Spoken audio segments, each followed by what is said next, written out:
Welcome back to Aisha's flavours channel. ഞാൻ ഐഷ ഷംസ്. എല്ലാവർക്കും Aisha's flavours ചാനലിലേക്ക് സ്വാഗതം. ഇന്ന് ഞാൻ ഉണ്ടാക്കാൻ പോകുന്നത് നമ്മുടെ ജനപ്രിയ നായകൻ ദിലീപിന് ഇഷ്ടപ്പെട്ടൊരു കറിയാണ് ചക്കക്കുരു ചീര കറി വയ്ക്കുന്നത്. അപ്പോൾ ഞാൻ ചോദിക്കുന്നത് നിങ്ങൾക്ക് എങ്ങനെയാണ് അറിയുന്നത്? എനിക്കറിയാം, എൻ്റെ ഒരു ഫ്രണ്ട് അവരുടെ ഫാമിലി ഫ്രണ്ടാണ്. അപ്പോൾ അവരെനിക്ക് പറയാം. അപ്പോൾ അതെങ്ങനെ വെക്കുകയെന്ന് അവരോട് ചോദിച്ചു. അവർ വെക്കണത് അപ്പോൾ അവർ വെക്കണത് ഇങ്ങനെയാണെന്ന് പറഞ്ഞു. അപ്പോൾ അതുകൊണ്ട് ഞാൻ അതേപോലൊരു കറിയാണ് ഇന്ന് ഉണ്ടാക്കാൻ പോകുന്നത്. ആദ്യം തന്നെ ചക്കക്കുരു ചുമപ്പ് കളയരുത് കേട്ടോ. ചുമപ്പ് കളയാതെ നന്നാക്കി എടുത്തിട്ട് കുക്കറിനകത്തേക്ക് ചക്കക്കുരു ഇടുക, വെള്ളം ഒഴിക്കുക, പിന്നെ ഉപ്പിടുക, മഞ്ഞൾപ്പൊടി ഇടുക.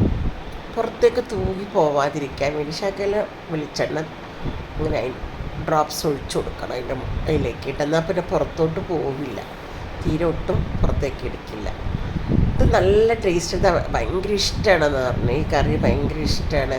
പരിപ്പ് മുരിങ്ങ ചക്കക്കുരുവൊക്കെ വെച്ചിട്ടുള്ള കറി ഭയങ്കര ഇഷ്ടമാണെന്ന് പറഞ്ഞു.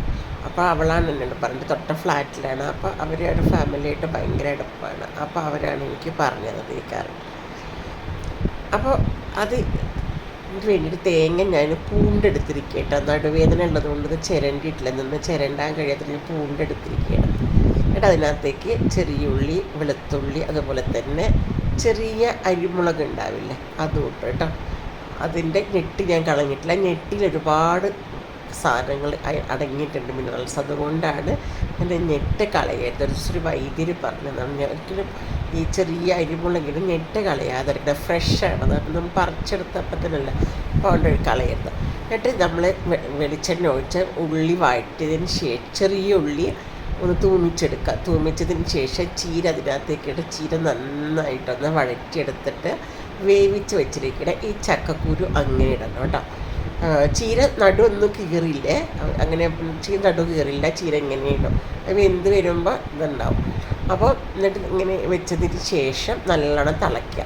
തിളച്ചതിന് ശേഷം എന്ത് ചെയ്യുക, അതിനകത്തോട്ട് തേങ്ങ നമ്മൾ നേരത്തെ ഉണ്ടാക്കി വെച്ച തേങ്ങ ഉണ്ടല്ലോ, ജീരകവും ചെറിയ ഉള്ളിയും വെളുത്തുള്ളിയും ഒക്കെ ഇട്ട് വെച്ചിട്ടുള്ള ആ തേങ്ങ ഇതിനകത്തേക്ക് അരച്ചൊഴിക്കണം. വളരെ സിമ്പിളാണ്.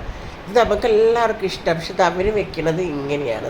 പിന്നീട് ലാസ്റ്റ് തൂമിച്ചൊഴിക്കില്ല എന്ന് പറഞ്ഞു. ആദ്യം അവർ ആ ഉള്ളി വഴറ്റിയിട്ട് പിന്നെ അതിനകത്തേക്ക് ചീര ഇട്ടിട്ട് പിന്നെ നമ്മൾ ചക്കക്കുരു അതിനകത്തേക്ക് ഇട്ട് പിന്നെ തേങ്ങ അരച്ചൊഴിക്കുകയാണ് ചെയ്യുന്നത് കേട്ടോ.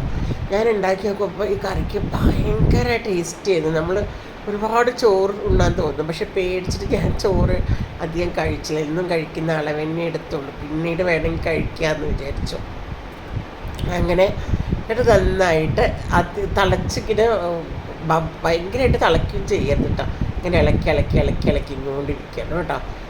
പിന്നെ നമ്മൾ തൂമിക്കാനേ പാടില്ല കേട്ടോ. പിന്നെ ഒട്ടും തൂമിക്കരുത്. ഇങ്ങനെ തിളച്ചിട്ട് വരുമ്പോഴും എടുക്കണം കേട്ടോ. പിന്നെ എൻ്റെ ചാനൽ ആദ്യമായിട്ട് കാണുന്നവരൊന്ന് സബ്സ്ക്രൈബ് ചെയ്യണേ, ലൈക്ക് ചെയ്യണം, ഷെയർ ചെയ്യണം, ഒക്കെ ചെയ്യണം കേട്ടോ. ആ ബെല്ലൈക്കൺ ഒന്ന് അമർത്തണം കേട്ടോ. ഇതും അതുപോലെ തന്നെയാണ് ഉണ്ടാക്കുന്നത്. വേറൊരു തോരനാണ് ഉണ്ടാക്കുന്നത്. മെഴുക്ക് പുരട്ടി ബീൻസും ക്യാരറ്റും കൂടി കേട്ടോ. വെളിച്ചെണ്ണ ഒഴിച്ച് കടുക് പൊട്ടിച്ച് വത്തൽമുളകിട്ട് അതിന് ശേഷം അരിഞ്ഞു വെച്ചിരിക്കുന്ന ക്യാരറ്റും ബീൻസും കൂടി ഇതിനകത്തേക്ക് ഇടുക കേട്ടോ. വേണ്ട ഇതിനകത്തേക്ക് ഇടുക. അതിനകത്ത് സവോള അരിഞ്ഞിട്ടുണ്ട് കേട്ടോ. സവോളയും കൂടി ഇട്ടിട്ട് നന്നായിട്ടിത് വഴറ്റിയെടുക്കണേ. ഇത് എന്താണ് നല്ല രസമാണ് ഇങ്ങനെ മെഴുക്ക് പുരട്ടിയ കുട്ടികൾക്ക് കഴിക്കാൻ കൊടുക്കുമ്പോൾ കളർഫുള്ളായി കിടക്കില്ല. എന്താണ് ക്യാരറ്റിൻ്റെയും ആ ബീൻസിൻ്റെയും ആ പച്ച കളറുണ്ടാവും. ഒട്ടും വെള്ളം ഒഴിക്കരുത് കേട്ടോ. വെള്ളം ഒഴിച്ചാൽ ഈ തോരനായാലും മെഴുക്ക് പുരട്ടിയായാലും ടേസ്റ്റ് പോയി പോകും. അപ്പോൾ നമ്മൾ വെള്ളം ഒഴിക്കാതെ നല്ല ചട്ടി ചൂടായി വരുമ്പോൾ കടുക് ഇട്ടിട്ട് പിന്നെ നമ്മൾ ഈ അരിഞ്ഞ് വെച്ചിരിക്കുന്ന സാധനങ്ങളൊക്കെ ഇട്ട് കരിവേപ്പിലൊക്കെ ഇതിനകത്തിട്ട് ഒന്നിച്ച് അരിഞ്ഞിട്ടിരിക്കുന്നു. എന്നിട്ട് ഉപ്പ് ഇട്ടിട്ട് ഇങ്ങനെ അമർത്തി വെച്ച് വേവിക്കണം കേട്ടോ. ചെറിയ ഫ്ലെയിമിലേക്ക് കൊടുത്താൽ മതി. ഇപ്പോഴൊക്കെ ഞാൻ വലിയ ഫ്ലെയിമാണ് വെച്ചിരിക്കുന്നത്. ഇനി നമ്മൾ ചെറിയ അടച്ച് വയ്ക്കുമ്പോൾ ചെറിയ ഫ്ലെയിമിലേക്ക് കൊടുക്കും. എന്നിട്ട് ആ ചെറിയ ഫ്ലെയിം കിടന്ന് ഇങ്ങനെ ഒതുങ്ങി വെന്ത് വരണം. ആ മെഴുക്ക് പുരട്ടിക്ക് എന്ത് രസമാണ്. വെള്ളം ഒഴിച്ച് കഴിഞ്ഞാൽ മെഴുക്ക് പുരട്ടിയുടെ ടേസ്റ്റ് മൊത്തം പോകും. പിന്നെ അതിൽ വെജിറ്റബിൾസിൻ്റെ ഗുണവും നഷ്ടപ്പെടും. അപ്പോൾ നമ്മൾ ക്ഷമയോടുകൂടി ചെറിയ ഫ്ലെയിമിൽ കൊടുത്തിട്ട് ഇങ്ങനെ വേവിച്ചെടുക്കുക. ഇതൊന്നിങ്ങനെ ഉണ്ടാക്കി വെക്കുക. അധികം ഇരുമ്പ് ചട്ടിയാണ് നല്ലത്. ഇരുമ്പ് ചട്ടിയിലാണ് ഉണ്ടാക്കേണ്ടത്.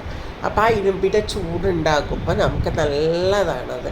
അതിനകത്തെല്ലാം അങ്ങനെ നിങ്ങൾ ഉണ്ടാക്കിയൊക്കെ ഫ്രൈ പാനിലൊക്കെ ഉണ്ടാക്കണേക്കാട്ടി നല്ലത് ഇങ്ങനെ ഇരുമ്പ് ചട്ടിയിൽ വെക്കുക, ഇങ്ങനെ ഉണ്ടാക്കുക. അതൊക്കെ ചെറിയ ഫ്ലെയിമിനകത്താണ് വെച്ചിരിക്കുന്നത്. പിന്നെ എന്തൊക്കെയുണ്ട് നിങ്ങളുടെയൊക്കെ വിശേഷങ്ങൾ? പിന്നെ സുഖമായിട്ടിരിക്കുന്നു.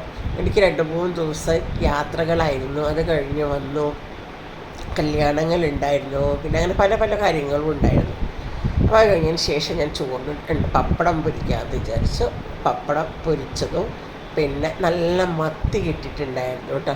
അപ്പോൾ മത്തി കൂടി വറക്കാമെന്ന് വിചാരിച്ചു. അപ്പോൾ അപ്പോൾ നിങ്ങൾ ഇതേ ദിലീപിന് ഇഷ്ടപ്പെട്ടൊരു കറി നിങ്ങൾ ഉണ്ടാക്കി നോക്കിയിട്ട് കേട്ടോ. അപ്പോൾ എനിക്ക് തൊട്ടപ്പുറത്തെ വീട്ടുകാർ ഫിലിമിലാണ് വർക്ക് ചെയ്യുന്നത്. അപ്പോൾ അവർക്ക് ഒരുപാട് സ്റ്റാറിൻ്റെ ഒരുപാട് എന്ത് ഭക്ഷണങ്ങൾ ഉണ്ടാക്കണമെന്ന് എങ്ങനെയാണെന്ന് അവർക്കറിയാം. അപ്പോൾ അവരെപ്പോഴും എനിക്ക് പറഞ്ഞു തരാറുണ്ട് കേട്ടോ. അപ്പോൾ ഇങ്ങനെ ഉണ്ടാക്കി നിങ്ങളെല്ലാവരും നോക്കുക, എന്നിട്ട് ഇതിൻ്റെ ഫീഡ്ബാക്ക് എഴുതി അറിയിക്കണം. അപ്പോൾ എല്ലാവരും ഇങ്ങനെ ഉണ്ടാക്കാം. എന്നിട്ട് പിന്നെ മത്തി വറക്കാൻ വെച്ചു. ഞാൻ മത്തി വറക്കാൻ വേണ്ടിയിട്ട് പിന്നെ കരിവേപ്പില